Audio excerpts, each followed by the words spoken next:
Well, at least you didn't watch something awful. That's all that matters. Oh, my God. At least you didn't watch a hunk of shit. I was reading some of the tweets from Jimmy Norton, and it was hilarious because I felt like I was transported back in time to the days of yesteryear. Another century, actually.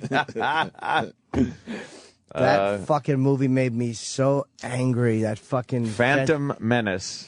George Lucas. Yes. I'm sorry. He might be eats balls. Just say it. You know, like a long time ago in a galaxy far, far away. It's time to say he's overrated. I saw the first two. I didn't watch the third one in the trilogy. The second one was extraordinarily dull, but there were some really cool parts of it. Yeah.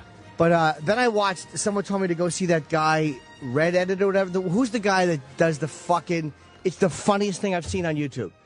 Is the guy destroying the Phantom Menace? Oh, really? It's a fucking 1 hour review on video, and it is fucking hilarious. Somebody directed me to it. Oh, where's the plug? Let's get other people to check it out. It's 3 million people have watched this thing already. I've never seen it. He destroys Phantom Menace. You didn't like Jar Jar Binks?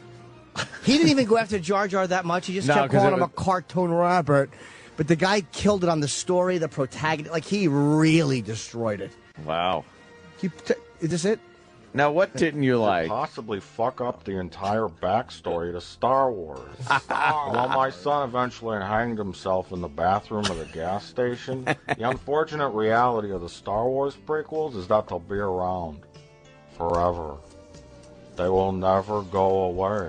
A word. They could never be undone. Is that his real voice? No, I don't think so. Someone who's under the age of like 20 says his least favorite film in the series is The Empire Strikes Back because it was the most boringest one, then I suggest you shut this review off right now before I carefully explain how much of a fucking idiot you are.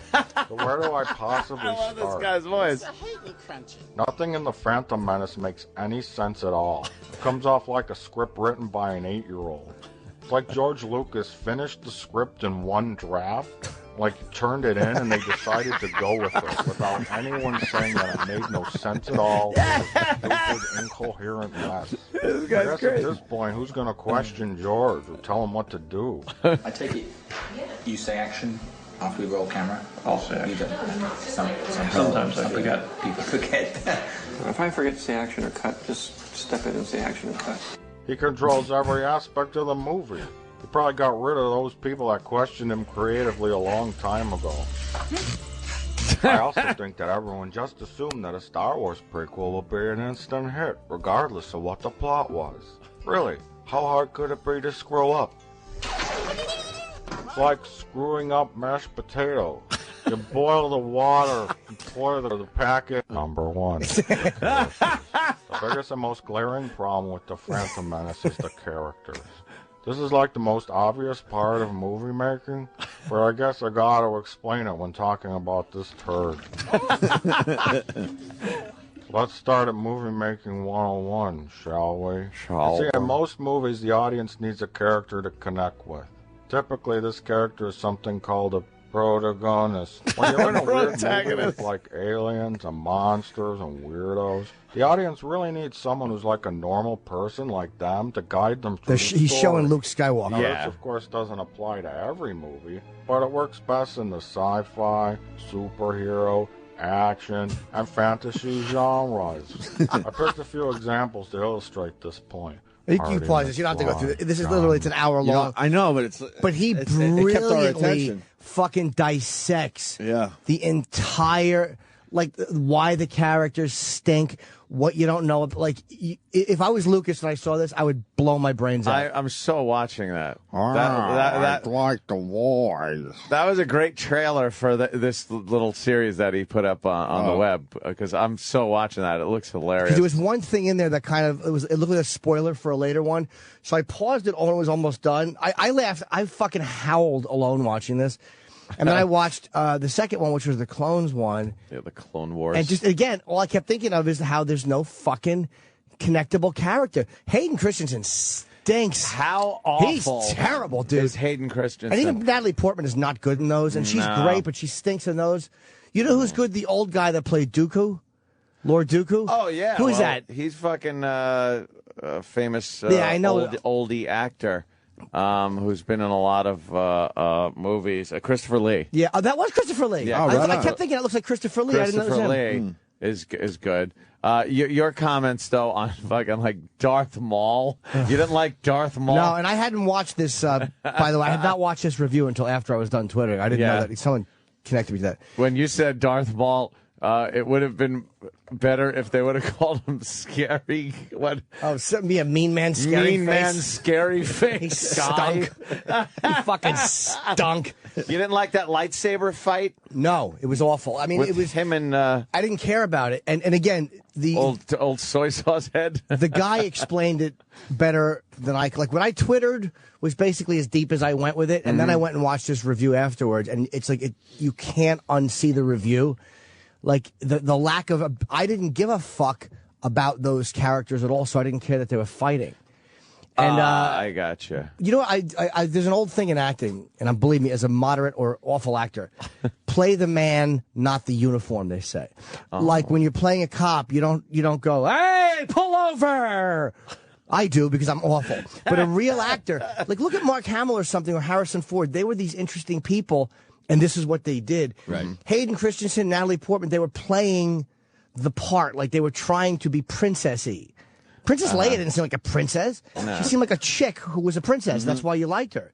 And that's what this fucking... and I kept watching Hayden Christensen and going, he's playing the uniform. Hayden Christensen terrible, could dude. not fucking play anything. He just stinks. I actually watched one other movie with him in it. He's fucking horrible, dude. And he's just a bad actor. Well, he's kind of gone away. Yeah. Hollywood's pretty much done with him. Yeah, he's done. They're not done with Jack Black and Steve Martin, though. Oh.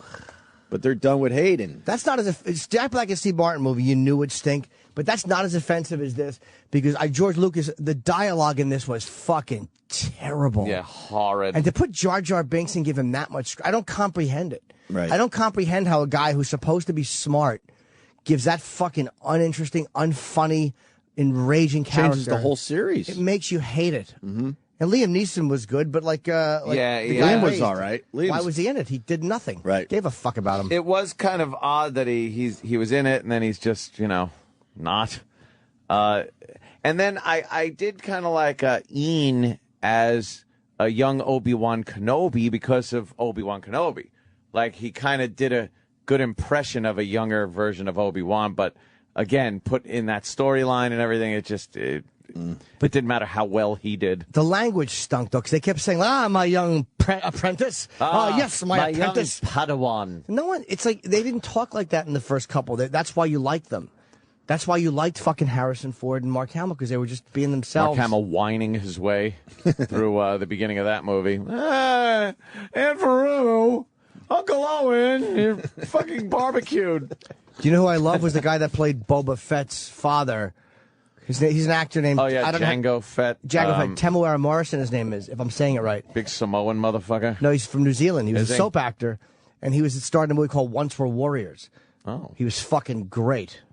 So I was happy to see him. And they didn't really got that dynamic thing going, or I don't know. It stunk. The first two were terrible. A little fight out in the rain was kind of cool. Yeah, there was a couple of good scenes. That was a good scene. There's when they're going through the production thing and he's getting, he's trying to save Natalie Portman. But then you're just watching robots fight. I hated the big Jedi scene. It was like all Samuel Jackson and stupid Yoda spinning in the air like a toy. Fuck George Lucas.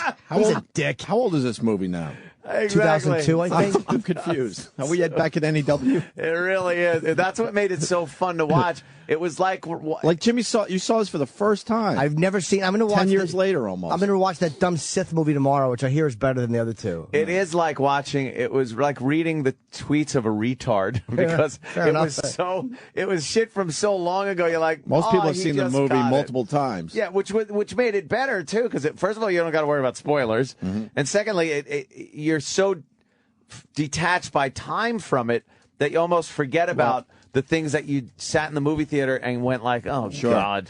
Well, Phantom Menace was 99, so we are talking the previous century. Yeah. Wow. We're talking about another century. So we're talking 12 years ago. Yeah.